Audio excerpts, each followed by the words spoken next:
Bonjour, ça fait 3 semaines maintenant que nous vivons ce confinement, chacun à notre manière et dans des conditions de vie bien différentes les uns des autres. Et j'espère sincèrement que vous allez bien et que vous arrivez à vous adapter. Vous savez que j'attache une importance particulière aux fleurs de bac et que je suis convaincue qu'elles peuvent nous aider dans bien des circonstances. Et c'est pour cette raison que je partage avec vous ces vidéos. Alors la première vidéo que j'ai faite parlait des peurs parce que c'est la première émotion qu'il a fallu gérer lorsqu'on a appris cette nouvelle et qu'il a fallu aborder cette situation un peu particulière.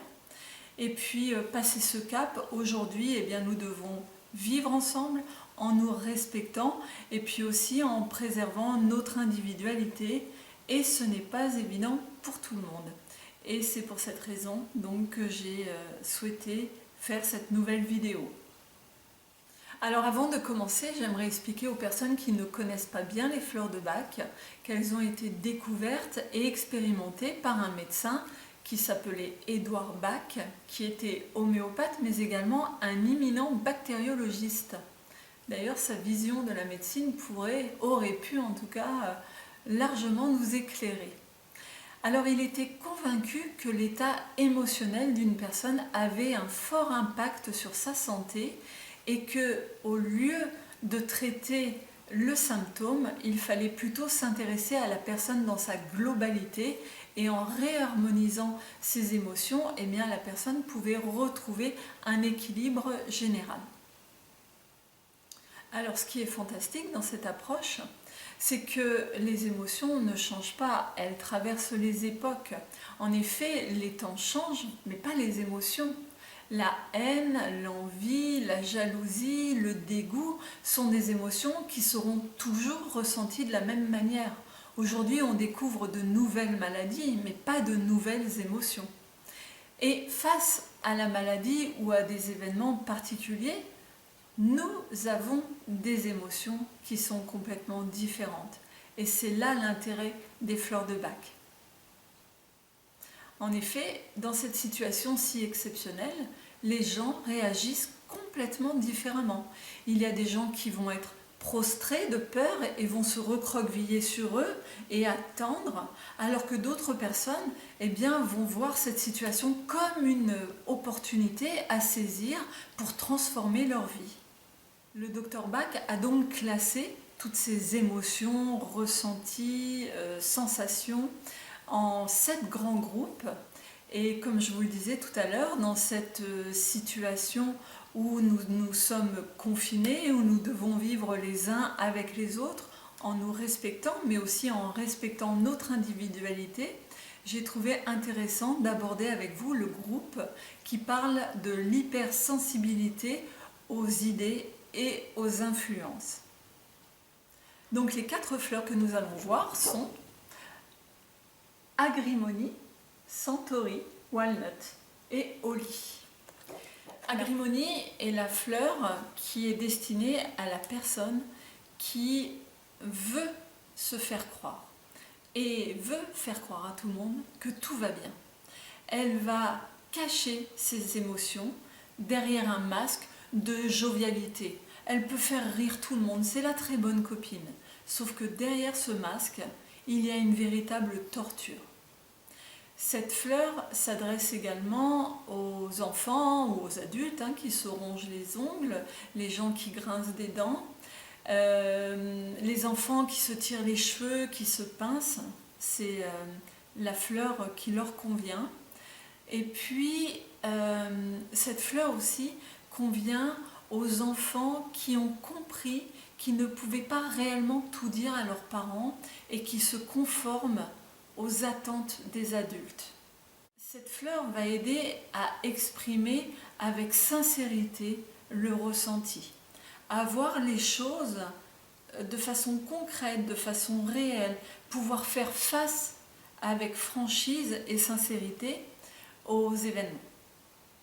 Et évidemment, pouvoir revenir sur un mode beaucoup plus optimiste et confiant. Alors Centauri, c'est la fleur qui s'adresse aux personnes qui ne savent pas dire non. C'est une personne qui va être très dévouée, être très sollicitée puisqu'elle ne dit jamais non.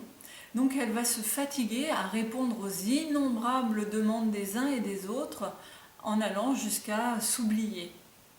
Centauri, c'est également la fleur de l'enfant qui est très obéissant. Il ne dit jamais rien et du coup il peut être tyrannisé par les autres enfants.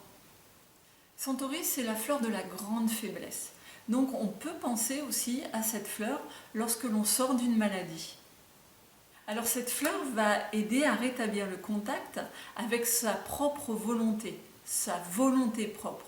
On va continuer à rendre service, la personne elle ne va pas devenir exécrable du jour au lendemain, bien au contraire. Elle va du coup équilibrer sa personnalité, c'est-à-dire qu'elle va continuer à aider, mais elle va arriver à savoir où se trouve la limite et elle va pouvoir enfin dire non et exprimer pourquoi. Alors Walnut, c'est la fleur dont nous avons tous besoin aujourd'hui, puisque c'est l'alpha et l'oméga de la thérapie florale. C'est la fleur qui s'adresse aux personnes qui ont des difficultés à passer un cap. En fait, elle va favoriser l'adaptation dans des situations de grands changements, de bouleversements. Donc là, j'en parle aujourd'hui parce que c'est vraiment très intéressant d'avoir un flacon de Walnut sous la main. Pour tout le monde, toute la famille, mais c'est aussi, il faudra y penser pour plus tard, la fleur de tous les changements. Le changement lorsque je sors de chez papa et maman pour aller à la crèche. Ensuite, lorsque je passe de la crèche pour aller à l'école. Lorsqu'il y a des changements, des déménagements, les changements aussi au moment de la grossesse, lorsqu'on va devenir mère, au moment de la ménopause, au moment de la retraite. Vraiment tous les grands changements. Cette fleur, elle aide à faire un pas en avant et puis continuer à agir sans se laisser influencer et en ayant toujours de l'élan et de la créativité. Alors Holly, c'est la fleur qui s'adresse à la personne qui ressent des émotions très très négatives vis-à-vis des autres. Alors ça peut être de l'envie, de la jalousie, de la mauvaise foi, de la rage, de l'agressivité, toutes ces choses-là. On dit souvent que Holly, c'est la fleur de la colère. C'est vrai lorsque cette colère est générée par une de ces émotions que je viens de vous évoquer. Alors Holly, c'est le feu qui bout, c'est le volcan. Et elle est très indiquée dans les situations comme ça, tendues, où on a des émotions un peu à fleur de peau. Alors Holly va aider dans les familles quand les enfants vont manifester leur jalousie dans des crises de colère, les adolescents qui vont s'affronter avec leurs parents, les crises de couple également. Cette fleur, elle va permettre de renouer le dialogue et de faire baisser cette tension et ce feu intérieur pour pouvoir à nouveau discuter tranquillement.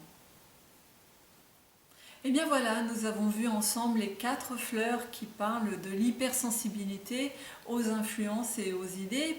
Pour reprendre rapidement, Agrimony, c'est la fleur de la personne qui porte un masque jovial, tout va bien, la vie est belle, mais à l'intérieur, c'est une véritable torture. Centauri, pour les personnes qui ne savent pas dire non et qui se fatiguent à répondre à toutes les demandes des uns et des autres. Walnut, pour les personnes qui n'arrivent pas à s'adapter, à passer ce cap. Et puis Holly, pour ce feu dévorant à l'intérieur qui se traduit par de la rage, de la colère, etc. Eh bien, comme je l'ai dit dans la première vidéo, toutes les fleurs de Bach peuvent être prises par tout le monde, même les enfants, même les bébés, sauf évidemment prescription particulière de votre médecin. Vous pouvez trouver les fleurs de Bach en pharmacie ou en magasin bio et vous mettez 4 gouttes dans un verre d'eau, vous le buvez comme si vous preniez le thé, au moins 4 fois par jour. Je vous souhaite un bon confinement, j'espère que cette vidéo vous a aidé. N'hésitez pas à me rejoindre sur mon blog pour avoir plus de témoignages sur les bienfaits des fleurs de Bach. Allez, au revoir.